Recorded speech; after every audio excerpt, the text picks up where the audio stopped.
بالله من الشيطان الرجيم. بسم الله الرحمن الرحيم. الحمد لله رب العالمين بارئ الخلائق أجمعين، والصلاة والسلام على جميع الأنبياء والمرسلين، سيما من سمي في الآفاق بأحمد وفي الأرض بأبي القاسم محمد.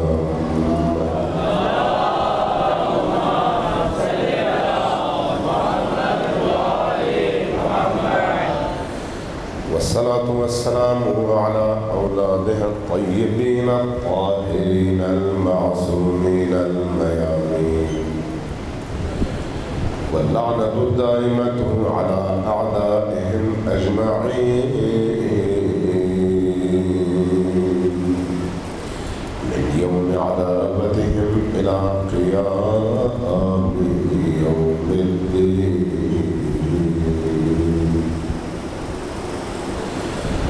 قال الله تبارك وتعالى في كتابه المجيد وهو أصدق القائلين وقوله الحق. بسم الله الرحمن الرحيم.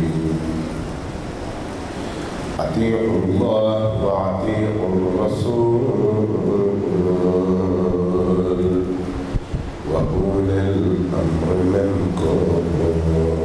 صلى الله عليه وسلم.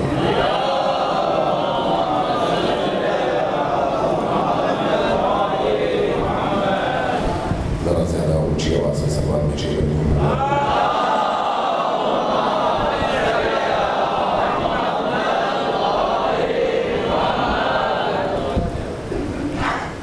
ایک دفعہ پھر سلوات میں چاہیے.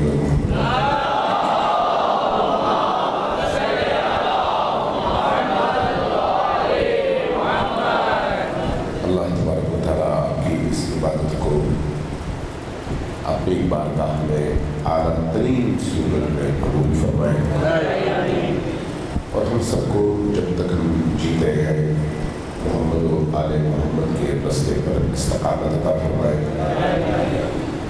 ہماری اسی محبت کے نذرانے کو اپنی بارگاہ میں ہمارے لیے مغفرت کا ذریعہ قرار دیں. ایک دفعہ پھر سلوات بھیجیے محمد والے.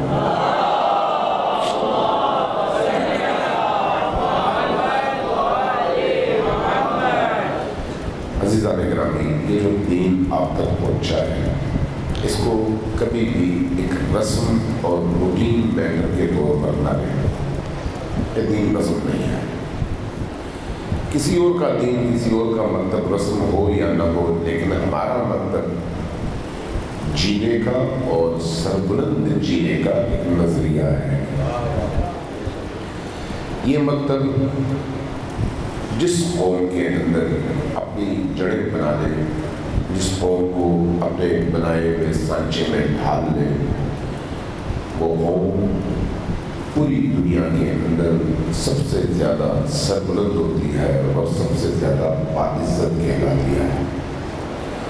اب تاریخ میں اس کے نمونے دیکھتے ہیں. چونکہ یہ دین ماضی کے تمام ادیان کا، الہی ادیان کا تسلسل ہے، تمام انبیاء کی تعلیمات کا نچوڑ ہے، نبی کریم صلی اللہ علیہ وآلہ وسلم کے دیے ہوئے دین کا خلاصہ اور اس کی روح مکتب اہل البیت ہے. اس لیے ہمیں اس مکتب کی حفاظت کے لیے بہت زیادہ آنکھیں کھولنے اور ذہن کو فعال رکھنے کی ضرورت ہے. یہ یاد رکھیے گا کہ قیمتی چیز کو ہمیشہ سنبھال کے رکھنا پڑتا ہے اور اس کی حفاظت کے لیے اہتمام کرنا پڑتا ہے. آپ کبھی بھی گھر میں اگر آپ کے پاس زیور ہے، سونے کی انگوٹھی ہے، تو اس کو باہر صحن میں چھوڑ نہیں دیتے. لیکن اگر کوئی کوئلہ ہو تو کوئلے کے ٹکڑے کو آپ دروازے کے سامنے بھی پھینک دیتے ہیں. کچرا ہو تو آپ ایسے ہی پھینک دیتے ہیں. نظریات آپ کو بہت ملیں گے لیکن ان کے درمیان یہ جو اہل البیت کا نظریہ ہے یہ قیمتی ترین سرمایہ ہے انسانی زندگی میں. اس قیمتی ترین سرمایہ کی حفاظت کے لیے اسی طرح سے اہتمام کی بھی ضرورت ہے. اہتمام نہیں کریں گے تو اس دین سے ہاتھ دھو لیں گے. اہتمام کریں گے تو آپ بھی علی کے موالی رہیں گے اور اپنی آئندہ آنے والی نسلوں کو بھی علی کے راستے پر ثابت قدم رکھ پائیں گے. اس لیے اہتمام کی ضرورت ہے. اس لیے شعور کے ساتھ قدم اٹھانے کی ضرورت ہے. اس لیے ادراک کے ساتھ اس دین کے مختلف پہلوؤں کو سمجھنے کی اور ان کو اپنے گھر کی زندگی میں، بچوں کی زندگی میں اس کو وہاں پر منطبق کرنے اور بچوں کو اس کے مطابق ڈھالنے کی ضرورت ہے. اگر یہ کام ہم آج نہیں کریں گے تو کل آنے والی نسلیں اگر بے راہ روی کا شکار ہوں تو اس کے مجرم وہ نہیں ہوں گے، ہم ہوں گے، اس لیے کہ ہم نے ان کو وہ ماحول فراہم نہیں کیا. آج ان مساجد میں، امام بارگاہ میں تمام تر مخالفتوں کے باوجود، اذیتوں کے باوجود، دہشت گردی کے باوجود، فرقہ واریت کے باوجود، ٹارگٹ کلنگ کے باوجود یہ مسجدیں آباد ہیں، امام بارگاہیں آباد ہیں، مجالس آباد ہیں، جلوس مسلسل نکل رہے ہیں، عزاداری مسلسل ہو رہی ہے تمام رکاوٹوں کے باوجود. کیوں ہو رہی ہے؟ اس لیے کہ جن لوگوں کی برکت سے یہ عزاداری ہم تک پہنچی ہے انہوں نے اس کی حفاظت بھی کی اور مقابلہ بھی کیا. آج ہمارے پاس یہ امانت ہے. اگر ہم اس کو محفوظ نہیں رکھیں گے، بیدار نہیں رہیں گے، خطرات کو سمجھیں گے نہیں، سدباب نہیں کریں گے تو آئندہ آنے والی نسلوں میں جو خرابیاں ہوں گی ان خرابیوں کے ذمہ دار ہم ٹھہریں گے. سلوات بھیجیے محمد وآل محمد.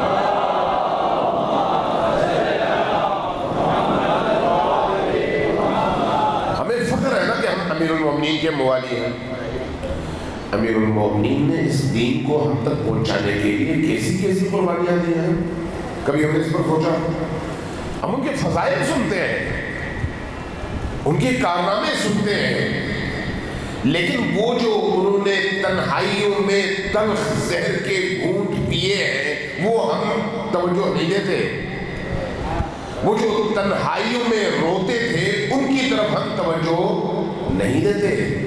وہ جو راتوں میں بے خوابی کا شکار ہو کر بلک بلک کر اللہ کی بارگاہ میں روتے ہوئے نبی کے دیے ہوئے دین کی حفاظت کے لیے اہتمام فرماتے تھے ان کی طرف ہماری توجہ نہیں آئے. اب دیکھیے اگر ائمہ اطہار نے یہ قربانیاں نہ دی ہوتی اور اس طرح سے اہتمام نہ کیا ہوتا تو کیا آج ہمارے دل نورانی ہوتے؟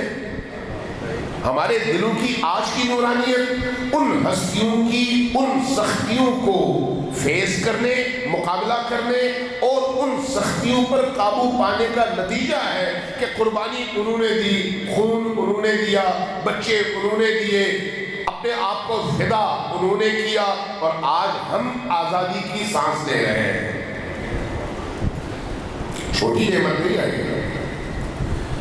امیر المومنین جو پہلے سب سے پہلے مسلمان ہیں، امیر المومنین جو قرآن کے سب سے بڑے مفسر ہیں، امیر المومنین جو دین کے سب سے بڑے محافظ ہیں، امیر المومنین جو جنگوں کے سب سے بڑے فاتح ہیں، امیر المومنین جو علم و حکمت کے سب سے بڑے شہسوار ہیں.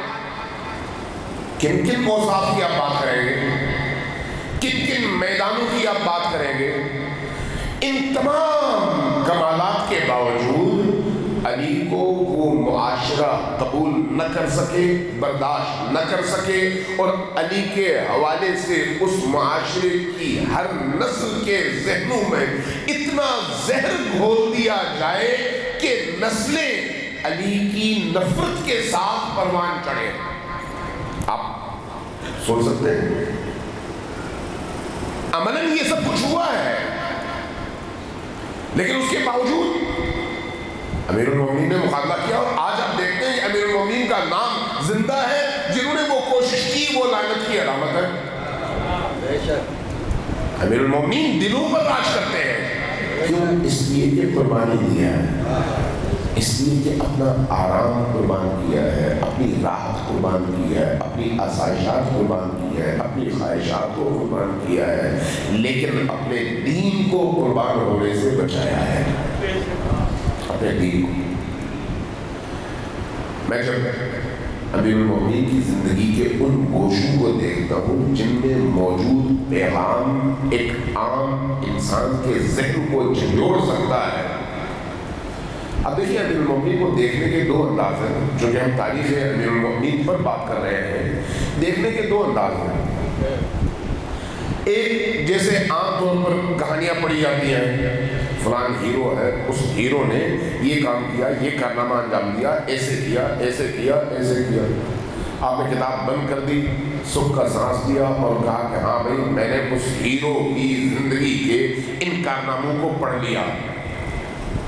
مقصد ذہن کی جو تجسس کی کیفیت تھی اس کو دور کرنا، معلومات میں اضافہ کرنا، یہ ہے ایک انداز دیکھنے کا۔ عام طور پر فضائل کو، مقامات کو، بلندیوں کو، اقدار اور ویلیوز کو انسان پسند کرتا ہے، اس لیے اگر کوئی شخص کوئی ایسا کام انجام دے تو خود بخود آپ کے دل میں اس کے لیے نرم گوشہ پیدا ہو جاتا ہے، چاہے وہ کوئی بھی ہو۔ اچھا لحن ہو تو آپ کو اچھا لگتا ہے، اچھی صوت ہو آپ کو اچھا لگتا ہے، اچھا مقرر ہو آپ کو اچھا لگتا ہے، اچھا خطیب ہو یا اچھا قلمکار ہو آپ کو اچھا لگتا ہے، اچھا ایکٹر ہو آپ کو اچھا لگتا ہے۔ آپ اپنے گھر میں بھی اور باہر بھی اس ایکٹر کی قمیضوں پر مبنی شرٹیں پہنتے ہیں اور فخر محسوس کرتے ہیں، کیوں؟ اس کی وہ ایک اچھائی ہے، اچھائی سے مراد یعنی اس کو اس فن میں باقیوں کی نسبت چونکہ ایک کمال حاصل ہے، اس کمال کی وجہ سے آپ کا دل اس کی طرف کھینچتا ہے۔ انسانی مزاج ہے، انسانی فطرت ہے، اس میں کسی مذہب کی قید نہیں ہے، شیعہ سنی نہیں ہے، مسلمان کافر بھی نہیں آئے، ہر انسان کا یہ حال ہے۔ اس لیے پوری دنیا میں انسان کے اندر موجود اسی حص سے استفادہ کیا جاتا ہے اور لوگوں کو ہیرو بنا کر اس کو بیچا جاتا ہے۔ لیکن کیا امیر المومنین کے حوالے سے ہمارا مطالعہ اور ہماری شناخت اس طرح کی ہے؟ نہیں، ایسے نہیں ہے۔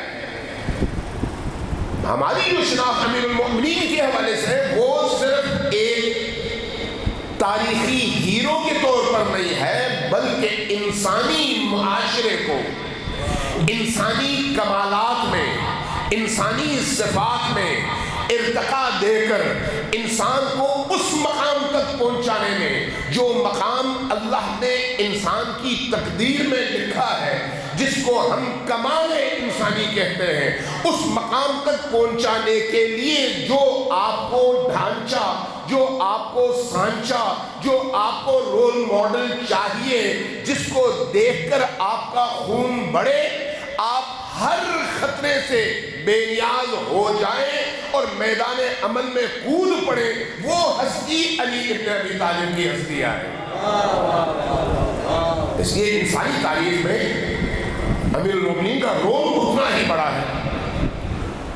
اور یہ آپ جانتے ہیں کہ جہاں پر اچھائی آتی ہے وہاں پر اس کے مقابلے میں برائیاں بھی جنم پاتی ہیں۔ امیر المومنین علی ابن ابی طالب کی ذات میں اتنی کشش تھی کہ جس کی وجہ سے علی کے دشمنوں نے علی کے نام کو، علی کے کام کو، علی کی محبت کو، علی کی معرفت کو، علی کی شناخت کو اسلامی معاشرے میں مٹانے کی پوری کوشش کی۔ اور ان کوششوں کا جب ہم مطالعہ کرتے ہیں تو حیران ہو جاتے ہیں۔ یہ میں شیعہ کتابوں کے حوالے نہیں دے رہا ہوں۔ ابن ابی الحدید معتزلی عالم ہے، معتزلی آج سے 800 سال پہلے، بلکہ 900 سال پہلے معتزلی ہے، یعنی اہل سنت میں سے ہیں، چونکہ دو مختلف مکاتب جنم پائے، ایک اشاعرہ کا مکتب اور ایک معتزلہ کا مکتب۔ تو تو یہ امام المعتزلین ہے، لیکن انہوں نے خود نہج البلاغہ کلام امیر المومنین کی بھی ایک شرح لکھی ہے، 20 جلدوں میں موجود ہے امیر المومنین کے کلام پر۔ وہ جب امیر المومنین کی زندگی کے نشیب و فراز بیان کرتے ہیں تو ایک جگہ وہ کہتے ہیں، خود معتزلی ہے، اہل سنت ہے، کہتے ہیں کہ امیر شام کے دور میں یعنی امویوں کے اقتدار کا سورج جب چوٹی پہ پہنچا، سر پہ پہنچا، تو اس وقت انہوں نے امیر المومنین سے لوگوں کو دور کرنے کے لیے اتنے ہتھ کنڈے استعمال کیے جس کی کوئی حد نہیں ہے، اور اس کی انہوں نے پھر مثالیں دی۔ خود اہل سنت میں سے کہا کہ امیر المومنین کی محبت کو جرم قرار دینے کے لیے تمام والیوں کو خط لکھا گیا، خط کہ تمہارے شہر میں بیت المال سے جن لوگوں کی مدد ہوتی ہے اس میں حصہ دیکھو، اگر کوئی شخص ایسا ہے جو علی کی طرف میلان رکھتا ہے تو اس کا بیت المال سے جو وظیفہ ہے وہ بند کر دو، اس کو کوئی حق نہیں ہے بیت المال سے وظیفہ لینے کا، اس لیے اس کا جرم یہ ہے کہ وہ علی سے محبت کرتا ہے۔ اب آپ خود سوچیں، اگر میرے ساتھ ایسا ہوا، آپ کے ساتھ ایسا ہوا، تو ہم کہاں پر کھڑے ہوں گے؟ ہمیشہ ان مجالس کو اس حوالے سے دیکھنے کی ضرورت ہے کہ ان مجالس کے نتیجے میں ہمارے اندر کیا تبدیلی آتی ہے، ہم کتنا مزید ارتقا پا کر علی کے قریب تر ہوتے ہیں۔ اس اینگل سے ہمیں ہمیشہ اپنا جائزہ لینے کی ضرورت ہے۔ دوسرا خط بھیجا اور اس خط میں کہا، پہلا خط بہت زیادہ کارگر ثابت نہیں ہوا، لوگوں نے بیت المال کو چھوڑ دیا، کہا کہ ٹھیک ہے آپ اپنا وظیفہ رکھ لیں، لیکن ہم علی کی محبت سے دستبردار نہیں ہوتے۔ دوسرا خط بھیجا تمام والیوں کو، تمام گورنرز کو، یہ ابن ابی الحدید لکھتے ہیں، کہتے ہیں خط لکھا اور اس میں لکھا کہ اب جہاں جس شہر، گاؤں، قصبے میں علی سے محبت کا اعلان کرنے والا کوئی ایک فرد یا پورا خاندان نظر آئے تو دو کام کرو، اس کے کان کاٹو اور اس کی ناک کاٹو۔ لوگوں نے اس کو بھی تحمل کر دیا، یہ ظلم بھی ہوا کہ علی کی محبت جرم ہے، اس لیے اگر کوئی اس محبت کا کہیں پر اظہار کرتا ہے تو اس کو یہ سزا ملنی چاہیے۔ اب آپ ذرا سوچئے، ایسے میں کیا علی کے فضائل پر مبنی احادیث کی ترویج ممکن تھی؟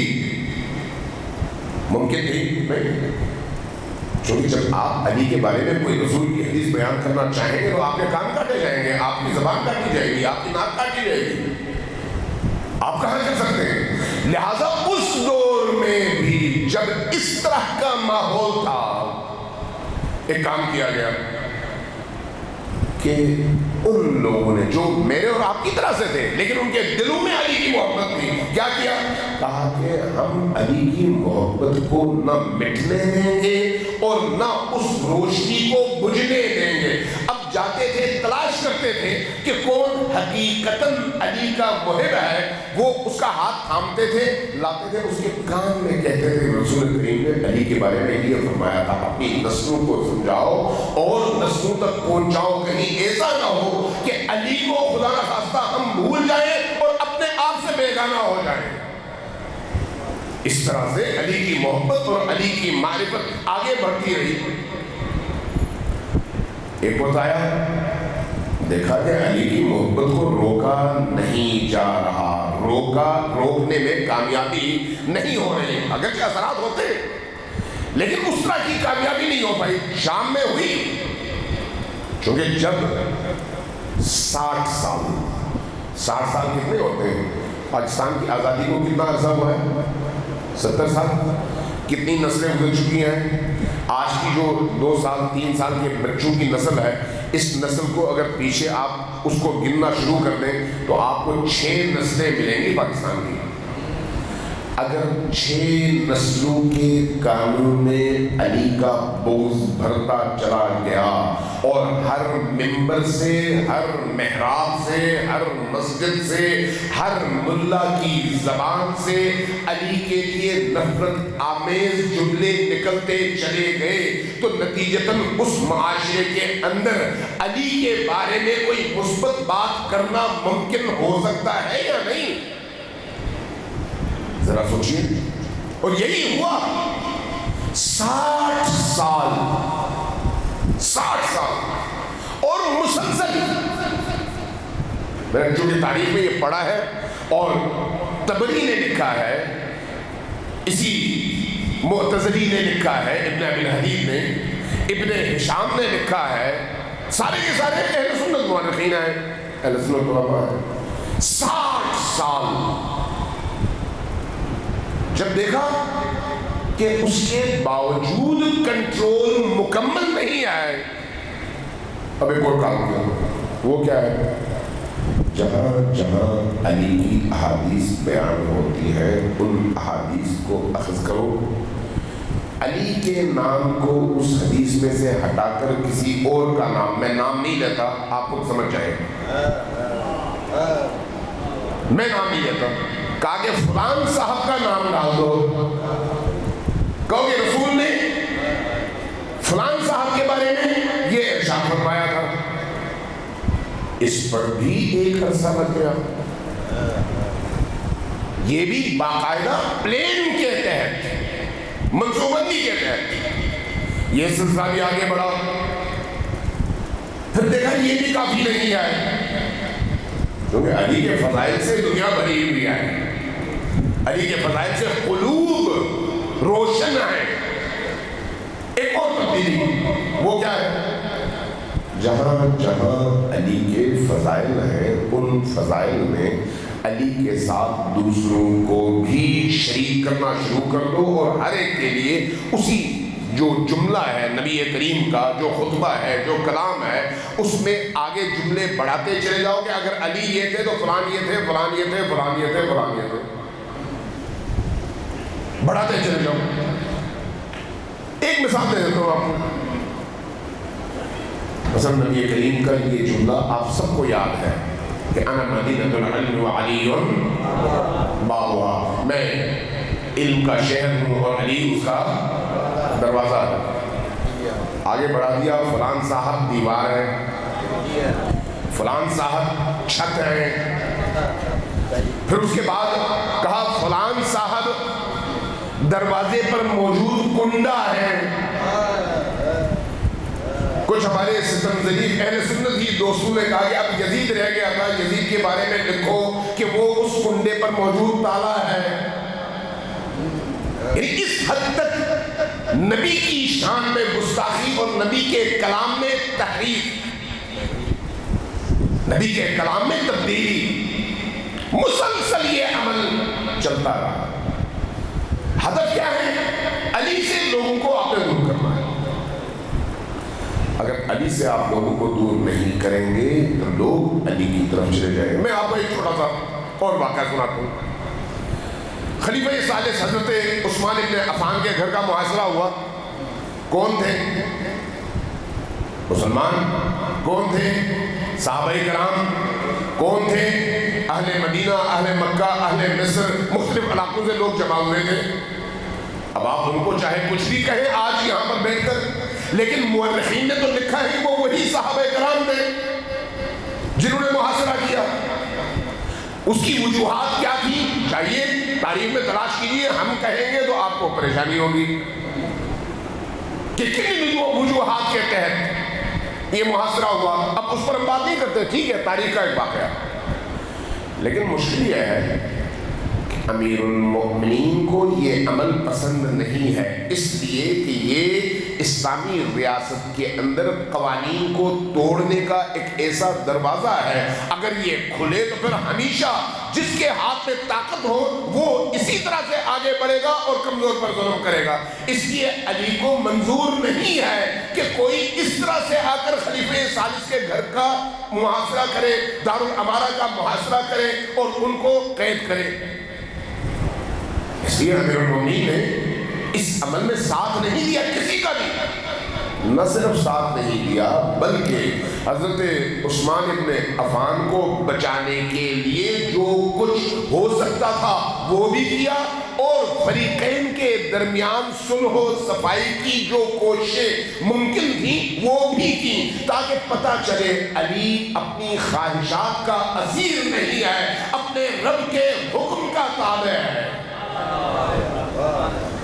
اب آپ ذرا سوچئے نہیں ہے کہ امیر المومنین اگر چاہتے تو کہتے ہاں بھائی بڑا اچھا موقع ہے، لیکن ایسا نہیں کیا۔ اس سے ذرا پیچھے چلے جائیں، یہیں پر ایک نقطہ اور عرض کروں۔ مروان جو باعث بنا خلیفہ ثالث کے قتل کا، چونکہ مہر اس کے ہاتھ میں تھی اور وہ اپنی منمانی کرتا تھا اور خلیفہ کو کچھ پتہ ہی نہیں ہوتا تھا اکثر اوقات، یہ تمام مورخین نے لکھا ہے، شیعہ کی بات نہیں کر رہا، یہ ذہن میں رکھیں، میں جو بھی بات کروں گا اس میں اہل سنت کی جو معتبر تواریخ ہیں انہی کا آپ کو حوالہ دوں گا۔ حتیٰ آج کے دور میں اگر آپ پڑھنا چاہیں تو پھر الملل والنحل پڑھ لیں، یا ابھی تاریخ ابن ہشام پڑھ لیں، تاریخ طبری پڑھ لیں، ابھی جائیں مولانا مودودی کی جو خلافت و ملوکیت ہے وہ پڑھ لیں، جو آپ کی دسترس میں ہے، ایک ہی جلد میں پڑھ لیں، کہ مروان نے اس حد تک قبضہ کر لیا تھا، اموی تھا اور رسول کا دشمن، لیکن آج اسلامی خلافت اس کے ہاتھ میں، نتیجتاً وہ منمانیاں کرتا تھا اور وہ ہر کام کرتا تھا اور اسلامی معاشرے کی تباہی کا باعث۔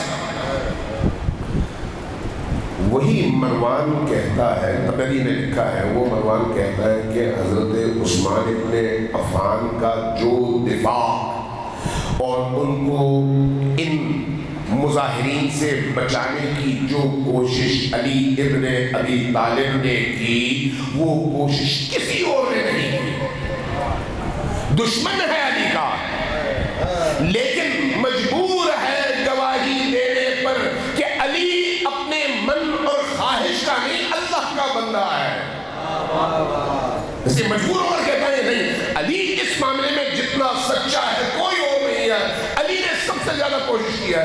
پھر کسی نے اس سے پوچھا کہ اگر ایسا ہے تو پھر تم لوگ علی کے خلاف اتنا پروپیگنڈا کیوں کرتے ہو؟ کہا کہ اگر یہ نہیں کریں گے تو پھر اقتدار کیسے ہمارے ہاتھ میں رہے گا؟ کیوں؟ مسئلہ اقتدار کا ہے۔ یہی سے آپ ذرا تھوڑا پیچھے چلے جائیں، تھوڑا سا مزید پیچھے، نبی کریم کی رحلت ہوتی ہے، نبی کریم کی رحلت کے موقع پر اہل بیت نبی کے ساتھ ہیں، باقی حضرات نکل جاتے ہیں صفیفہ کی طرف تاکہ خلافت کے مسئلے کو حل کر سکیں، اور ان کے بقول چونکہ نبی کریم کو کوئی فکر نہیں تھی خلافت کی، اس لیے وہ کچھ کہے بغیر چلے گئے تھے، لہٰذا اب خلافت کے لیے کسی ایک امیر کا، کسی ایک خلیفہ کا انتخاب کرنا ضروری تھا، اور اگر ایسا نہ ہوتا تو مشکلات پیدا ہو جاتی۔ درست ہے؟ اس موقع پر یہ بات تمام اہل سنت مورخین نے کیا ہے، تمام اہل سنت مورخین نے۔ معاشرہ ظاہر دو حصوں میں بٹا ہوا تھا، ایک طبقہ وہ تھا جو اقتدار کا متلاشی تھا، کسی طرح سے اقتدار تک پہنچے، ایک طبقہ وہ تھا جو علی کو اس خلافت کا اہل اور خلافت کو علی کا اہل سمجھتا تھا، اور ان دونوں کو جدا کرنے کو دین سے دشمنی سمجھتا تھا، لہذا دو گروہوں میں معاشرہ بٹا ہوا تھا، اور اس کا سب کو پتا تھا، سب کو پتا تھا، لہذا جب سقیفہ میں خلیفہ کے انتخاب کے لیے بازار سجا تو یہاں پر ابو سفیان، حیرت ہوگی آپ کو، ابو سفیان جو فتح مکہ میں مسلمان ہوئے، امیر معاویہ کے والد ہیں، ہندہ کے شوہر ہیں، اور یزید علیہ کے دادا ہیں، وہ ابو سفیان آتے ہیں علی کے گھر اور کہتے ہیں اے علی تمہارے حق پر ڈاکہ ڈالا جا رہا ہے۔ ذرا توجہ دیں، اس کا مطلب ہے پورے معاشرے کو پتا تھا نا کہ علی نبی کی طرف سے منسوب ہیں، لہذا ابو سفیان جیسا شخص علی کے پاس آ کر کہتے ہیں یا علی اگر اس موقع پر آپ خاموش رہے تو آپ کا حق چھن جائے گا. آپ اٹھیں. میں مکہ کی گلیوں کو توجہ دیں, کیا بات ہو رہی ہے. مکہ کی شہر کی گلیوں کو سواروں اور مسلح لوگوں سے بھر دوں گا. خلافت آپ کو مل جائے گی. میں اور آپ ہوتے تو کیا ہونا چاہیے تھا, یا ہمارے یہ جو مسلمان حضرات ہمارے ارد گرد ہیں یہ ہوتے تو کیا کرتے ہیں؟ امیر المومنین کیا جواب دیتے ہیں؟ امیر المومنین فرماتے ہیں کہ ابو سفیان تم کب سے اسلام کے اتنے دردمند ہو گئے ہو کہ آج علی کی خلافت علی تک پہنچانے کے لیے اتنے پریشان ہو اور میرے پاس آ گئے ہو. انکار کر دیتے ہیں, اس کو نکال دیتے ہیں. کیوں؟ اس لیے کہ علی کو معلوم ہے کہ ذہنوں میں کیا ہے, دلوں میں کیا ہے اور مقاصد کیا ہے. خلافت گئی کوئی بات نہیں, دین نہ جائے. خلافت گئی کوئی بات نہیں, لیکن اللہ کی رضا ہاتھ سے نہ جائے, دین بچ جائے. علی وہاں پر بھی انکار کرتے ہیں. اس لیے دوست ہو یا دشمن, کسی کو یہ موقع نہیں ملا کہ علی کی زندگی کے ان 62-63 سالوں میں سے کسی ایک لمحے پر انگشت نمائی کر کے کہہ سکے کہ علی نے نعوذ باللہ فلان جگہ غلطی کی. نہیں, کسی فرد بشر اور دشمن ترین فرد کو بھی یہ جرأت نہ ہوئی کہ علی پر انگلی اٹھا سکے. لیکن پروپیگنڈے ہوئے, پروپیگنڈے خوب ہوئے. اس لیے جب امیر المومنین کی وہ جنگیں ہوئی جو چاہے صفین کے میدان میں یا جبل میں یا نہروان میں, اس سے دشمنوں نے جتنا استفادہ کیا, اس میں عمر عاص ایک دفعہ آ کر امیر المومنین سے کہتا ہے کہ کاش, یہ بھی مورخین نے لکھا ہے, سارے مورخین نے لکھا ہے. اس لیے ہمارے علماء کرام فرماتے ہیں کہ تاریخ نہ پڑھو. وجہ یہی ہے, کیونکہ تاریخ پڑھو گے تو ایک دفعہ تمہارا ذہن بالکل کہیں اور پہنچ جائے گا, بھئی یہ ہوا کیا ہے. کہتے ہیں کہ عمر عاص آیا اور آ کر جب علی سے ملاقات ہوئی کسی اس میں, تو کہا کہ کاش جمل میں حضرت عائشہ آپ کے ہاتھوں قتل ہو جاتی. کہا وہ کیوں؟ کہا کہ اگر ایسا ہوتا تو ہمیں اتنا موقع ملتا آپ کو معاشرے کے اندر, لوگوں کے اندر بدنام کرنے کا جس کی حد نہیں ہے. اصل ہدف کیا ہے؟ علی کو معاشرے سے دور رکھو. اسی لیے معاویہ نے, امیر شام نے باقاعدہ لیٹر لکھ کر تمام والیوں کو پابند کیا تھا کہ نماز جمعہ میں اللہ کی حمد اور ثنا اور رسول کی رسالت کے اقرار کے بعد نعوذ باللہ ثم نعوذ باللہ ثم نعوذ باللہ امیر المؤمنین علی ابن ابی طالب پر تبرہ اور گالم گلوچ کا دروازہ کھولو, گالیاں دینے کے بعد پھر جا کر اپنے خطبے کا آغاز کرو. جتنی بھی مسجد اس کیفیت میں علی نے دین کو بچایا ہے. یہ ہے سب سے بڑا معجزہ. اس کیفیت میں ایسے لوگوں سے جن کو دین کا, خدا کا, قبر کا کوئی خوف نہیں تھا, ان کے سامنے صرف اور صرف اگر مطمع نظر تھا تو وہ یہ تھا کہ اقتدار کیسے ہمارے ہاتھوں میں رہے. لہٰذا آپ بات کے تمام واقعات دیکھتے ہیں. اس لیے میں اکثر یہ بات ٹی وی پہ بھی کہا کرتا ہوں, اہل سنت کے اجتماعات میں بھی اور اپنے اجتماعات میں بھی, بھائی ذرا سوچو کہ نبی کریم نے جو اعلیٰ ترین معاشرہ تشکیل دے کر 11 ہجری میں 10 ہجری میں دنیا سے وہ چلے گئے, اور آپ نے پردہ فرمایا 10 ہجری سے لے کر 60 ہجری, ٹوٹل 50 سال. ان 50 سالوں میں کیا ایک دم یزید اس معاشرے پہ براجمان ہوا؟ ایک دم؟ اس سے پہلے سب کچھ صحیح تھا. یہ جو پاکستان آج اتنا زیادہ قرضوں میں ہے, کرپشن ہے, بے ایمانی ہے, کراچی کا حال آپ کے سامنے ہے, باقی علاقوں میں آپ کو پتہ ہے، اندرون سندھ کی کیفیت آپ کے سامنے ہے۔ جو اس وقت ملک کی حالت ہے، کیا یہ آج کی حکومت کی ناقص حکمت عملی ہے یا پھر یہ ایک تسلسل ہے جس کا نتیجہ آج پوری قوم بھگت رہی ہے؟ عقل میں آنے والی بات تو نہیں ہے کہ کوئی یہ کہے بھئی آج نہیں ہوا۔ ایک تسلسل ہے، جب خرابی جنم لیتی ہے آپ اس خرابی کو روکتے نہیں ہیں تو نتیجتاً وہ خرابی بڑھتی چلی جاتی ہے، بیماری کی شکل اختیار کرتی ہے، بیماری پھر آہستہ آہستہ آگے بڑھ کر کینسر کی شکل اختیار کرتی ہے۔ جب کینسر اپنی انتہا کو پہنچ جائے تو پھر مریض زندہ باقی نہیں رہتا، پھر اس کو قبر میں جانا پڑتا ہے۔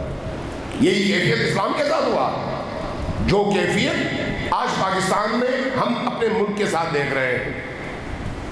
لہذا یزید اگر برسر اقتدار آیا، ایک ایسا شخص آپ تصور کر سکتے ہیں، ایک ایسے شخص کو خلیفہ بنا دیا جائے جو شراب علانیہ پیے، بدکاری علانیہ کرے، اور صرف بدکاری نہیں، بدکاری تو خیر بہت بڑا جرم ہے، بہت بڑا جرم ہے، لیکن اپنے محارم کے ساتھ بدکاری کرے، یعنی جرم در جرم، اپنی ماں بہن بیٹی کی تمیز بیوی کے ساتھ ختم ہو جائے۔ اب آپ تصور کر لیں، ایک ایسا شخص اسلامی حکومت کی مسند پر بیٹھ جائے، خلافت الہیہ کی مسند پر بیٹھ جائے، یہ ایک دم ایک رات میں تبدیلی آئی۔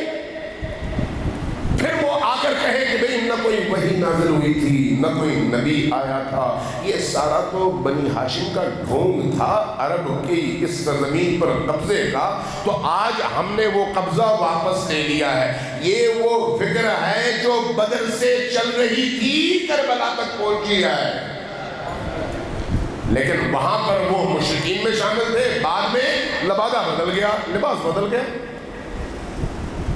لہذا امیر المومنین اور اولاد امیر المومنین نے، علی اور آل علی نے تاریخ کے ان حساس ترین مراحل پر اپنی پوری کوشش کی ہے، اپنی سچائی کے ذریعے سے، اپنے علم اور فہم اور صبر کے ذریعے سے، اپنے پیغام کی پاکیزگی کے ذریعے سے، کہ انسانی معاشرے کو ہدایت کے رستے پر قائم رکھنے کے لیے جو کچھ ہو سکتا ہے وہ کریں۔ اور جنہوں نے علی کا ساتھ دیا، تعداد اگرچہ کم تھی لیکن اس کے باوجود قربانیاں دیتے رہے، لیکن اس دین کی حقیقی شکل کو بگڑنے نہیں دیا، چاہے وہ تعداد انتہائی کم سے، بہت کم تعداد میں اصل مؤمن باقی رہے، لیکن اس کے باوجود انہوں نے اس طرح سے دین کی حفاظت کی۔ صلوات بھیجیے محمد والوں۔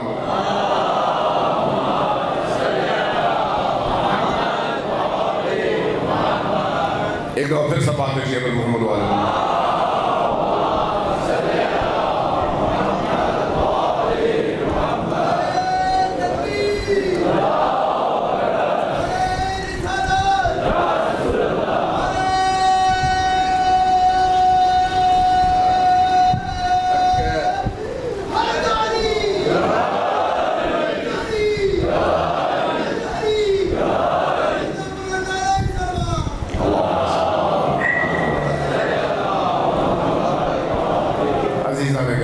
تاریخ بہت ٹائم مانگتا ہے کہ انسان اس کو سمجھ سکے۔ ان مجالس میں ٹائم اتنا کم ہوتا ہے کہ آدمی جب گفتگو کرتا ہے ایک بات ختم نہیں ہوتی، ٹائم ختم ہو جاتا ہے۔ میں دیکھ رہا ہوں مسائل کے لیے بہت کم ٹائم ہے، لیکن ایک نقطہ ضرور آپ کی خدمت میں پیش کرتا جاؤں گا کہ آپ نے امیر المؤمنین کی زندگی سے یہ سیکھنا ہے کہ ہم بھی اسی معاشرے میں بس رہے ہیں جس معاشرے میں علی بستے تھے۔ آپ کے ارد گرد بھی وہی تفکیر، وہی فکر، وہی سوچ ہے، لہذا یہ امید نہ رکھیں کہ لوگ دین کے معاملے میں آپ کی مدد کریں۔ آپ کو اپنا دین بھی بچانا ہے، لوگوں کا دین بھی بچانا ہے۔ دیکھیے کہ آپ علی کے موالی ہیں، علی کے موالیوں کی ذمہ داری ہے کہ گالیاں سنیں، علی کے موالیوں کی ذمہ داری ہے کہ الزامات بھگتیں۔ کل اگر توفیق ملی تو اس موضوع پر میں بات کروں گا۔ علی کے والیوں کی ذمہ داری ہے کہ الزامات سنیں، تہمتیں سنیں، گالیاں سنیں، گولیاں کھائیں، زخم برداشت کریں، لوگ آئیں آپ کے گھر جلائیں، آپ کی مسجد جلائیں، آپ کی بارگاہ جلائیں، آپ پر کفر کے فتوے لگائیں، چونکہ یہ سب کچھ علی اور آل علی کے ساتھ ہو چکا ہے۔ اگر آپ علی والے ہیں تو آپ کو اس کا استقبال کرنا ہے، اس کے علاوہ علی کا دین بچتا نہیں ہے۔ لیکن اپنے کردار سے، اپنے عزم سے، اپنے حوصلے سے، اپنی جرأت سے، اپنے عمل سے دوسروں کو بتانا ہے کہ جو ہم پر الزام لگانا چاہو لگاؤ، لیکن اپنے نیکو کو لے آؤ، ہمارے نیکو کے سامنے دیکھتے ہیں کون اللہ کا بندہ ہے اور کون شیطان کا بندہ ہے۔ اس لیے آپ دیکھتے ہیں مکتب تشریعوں میں دوسروں کی تکفیر نہیں کی جاتی ہے، فلان کافر ہے، فلان مشرک ہے، فلان فلان ہے، فلان فلان، نہیں بھائی، ہم کسی اصول اور ضابطے کے پابند لوگ ہیں۔ چونکہ اصول اور ضابطے کے پابند ہیں، ان اصولوں کی روشنی میں ہم دیکھتے ہیں، اس لیے ہم ہمیشہ کہتے ہیں کہ کلمت اللہ کی بنیاد پر، قرآن کی بنیاد پر لوگوں کو ایک دوسرے سے جوڑو۔ توڑنا شیطان کا پیغام ہے، جوڑنا رحمان کا پیغام ہے۔ ہم اس لیے کہتے ہیں کافر ہی کیوں نہ ہو، رحم کرو۔ رحم اللہ اور اللہ کے نبیوں کی سیرت ہے، اور تشدد اور جبر اور درندگی اللہ کے دشمنوں کی خصوصیت ہے۔ ہم ان ویلیوز اور ان خصوصیات کے امانت دار ہیں، اور انہی کو ہم نے دنیا تک پہنچانا ہے۔ ہمارا پیغام یہ نہیں ہے کہ صرف امن سے رہو، ہمارا پیغام یعنی ہم سے مراد دین کا پیغام، مکتب اہل البیت کا پیغام یہ ہے کہ پڑھو، دین کا پیغام ہے پڑھو، دین کا پیغام ہے سوچو، دین کا پیغام ہے عقل استعمال کرو، دین کا پیغام ہے فرقہ واریت میں نہ پڑھو، دین کا پیغام ہے ایک دوسرے کی توہ میں نہ لگو، دین کا پیغام ہے دوسروں کے لیے اچھا سوچو برا نہ سوچو، دین کا پیغام ہے چاہے کوئی بھی شخص ہو اس کو سینے سے لگاؤ، اس کی مشکلات کو دور کرو، اس کے ساتھ رحمدلی کے ساتھ پیش آؤ، اس کو انسان سمجھو اگر وہ مسلمان نہیں ہے۔ یہ دین کا پیغام ہے۔ اس لیے جب دین کا پیغام لے کر آپ اٹھیں گے تو آپ کو معاشرے میں بہت لوگ ملیں گے جو بہت کچھ کہہ جائیں گے آپ کو، لیکن ان کے مقابلے میں آپ کو اپنی استقامت کی حفاظت کرنی ہے۔ صلوات علی محمد و آل محمد۔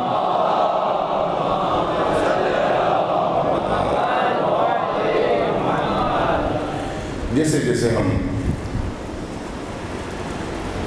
عاشور کے قریب تر ہوتے چلے جاتے ہیں، آپ محسوس کرتے ہیں کہ دل بوجھل، مجالس میں غم کی کیفیت، گھروں میں غم کی کیفیت، طبیعت میں بوجھل پن اور غم، اور ایک ایسی کیفیت جس کو آپ لفظوں میں کما حقہ بیان نہیں کر سکتے۔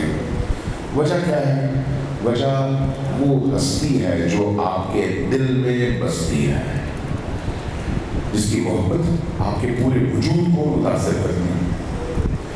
اس حساب سے آج رات عام طور پر حضرت علی اصغر کے حوالے سے مسائل پڑھے جاتے ہیں۔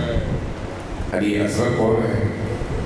حسین ابن علی کا آخری شہزادہ ہے، جس کی عمر صرف 6 ماہ ہے، صرف 6 ماہ۔ کربلا اس حوالے سے بہت بڑی درسگاہ ہے۔ 80 سال کے بوڑھے بھی کربلا میں موجود ہیں، معلم انسانیت ہیں، اور 6 ماہ بچے بھی موجود ہیں جو معلم انسانیت ہیں۔ یہ 6 ماہ بچہ کوئی معمولی بچہ نہیں ہے۔ حسین کا بیٹا ہونا اپنی جگہ، لیکن اپنے مقام اور مرتبے کے حوالے سے میں نے احادیث میں پڑھا ہے کہ امام جعفر الصادق علیہ السلام سے اور باقی ائمہ سے جو احادیث مروی ہیں وہ کہتی ہیں کہ علی اصغر باب الحوائج ہے، حاجتوں کا دروازہ ہے۔ آپ کو کوئی مشکل ہے تو یہ نہ کہیں کہ وہ بچہ ہے، آپ اسے دروازے پر دستک دیں۔ اللہ کی بارگاہ میں جو مقام علی اصغر کو حاصل ہے، اس مقام کے تحت اللہ اس بچے کی آواز اور شفاعت کو رد نہیں کرتا۔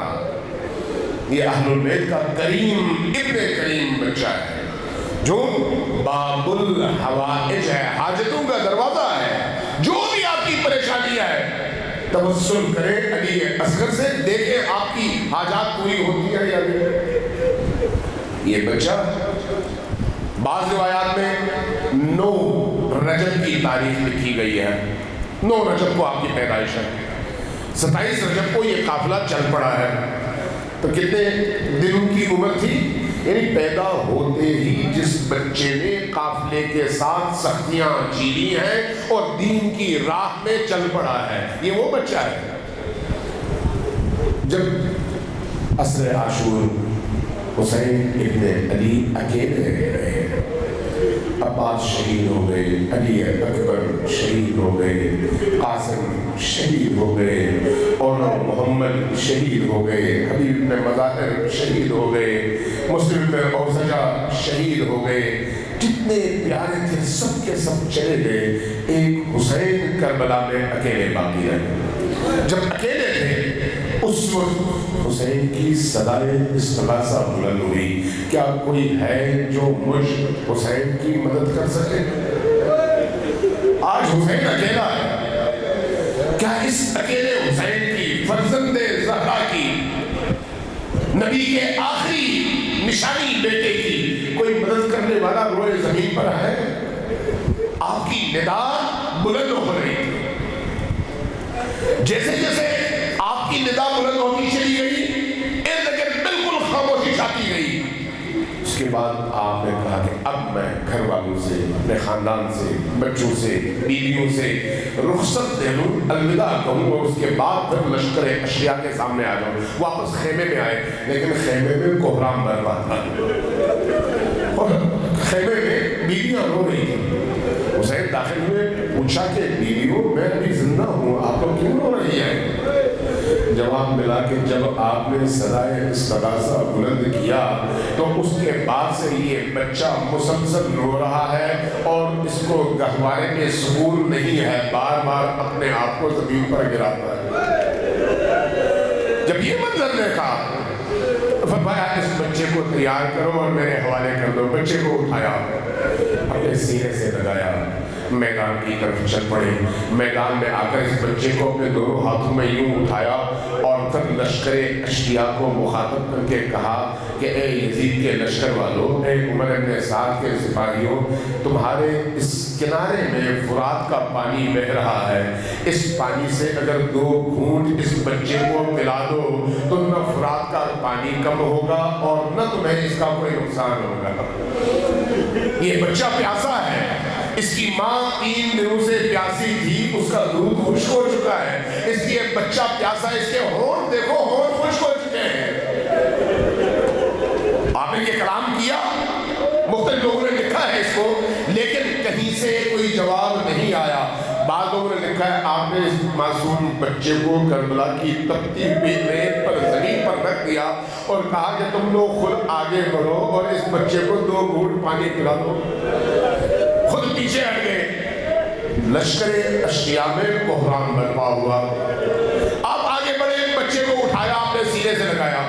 جب کوہرام بلند ہوا، شور و غل بلند ہوا تو عمر سعد نے حکم دیا حرملہ کو کہ حرملہ اب تمہارے کام کی باری آ گئی ہے۔ تو اب ذرا تاریخ پر غور کیجئے، عربوں کے ہاں جب اس طرح کی جنگیں ہوتی تھیں تو تاریخ نویسوں نے لکھا ہے کہ 3 طرح کے تیر استعمال ہوتے تھے۔ ایک وہ تیر ہے جس کا ایک تھل ہے، ایک تھل والا تیر جب کمان پہ چڑھتا تو جس کو نشانہ بنایا جاتا اس کو چیرتے ہوئے آگے نکل جاتا۔ دوسرا تیر وہ ہے جس کے 2 تھل تھے، وہ اس انسان کو کاٹتا اور اس کے جسم میں پیوست ہو جاتا۔ لیکن تیسرا تیر وہ تھا جس کے آگے 3 تھل تھے اور 3 تھلوں والے تیر ہمیشہ بڑے بڑے بہادروں اور شہسواروں کے لیے استعمال کیا جاتا تھا۔ اب جب حرملہ کو حکم ہوا تو حرملہ نے بھلا کون سا تیر اٹھا لیا؟ 3 پھلوں والا تیر کمان پہ چڑھایا اور علی اصغر کو نشانے پہ لیا۔ ایک دفعہ جب کمان سے تیر چھوٹا تو فضا میں ایک آواز اٹھی، اللہ اکبر۔ فضا نے کیا دیکھا؟ یہ دیکھا کہ وہ معصوم بچہ علی کے بیٹے حسین کی آغوش سے فضا میں اچھلا، واپس جب گرا تو منظر کیا تھا؟ اس بچے کا گلا کٹا ہوا تھا اور یہ تیر بچے کے گلے کو کاٹتے ہوئے حسین کے بازو سے ٹکرا چکا تھا۔ اور بچے کی کیفیت کیا تھی؟ تاریخ نویسوں نے لکھا ہے کہ جب آپ مچھلی کو پانی سے نکال کر ریت میں پھینکتے ہیں تو پہلے وہ مچھلی تڑپتی ہے، اچھلتی ہے، اور جب اچھل کر تڑپ کر بے جان ہوتی ہے تو پھر اس کا جسم تو حرکت نہیں کرتا، لیکن اس کے لب کبھی کھلتے ہیں کبھی بند ہوتے ہیں۔ کربلا میں یہ منظر علی اصغر کا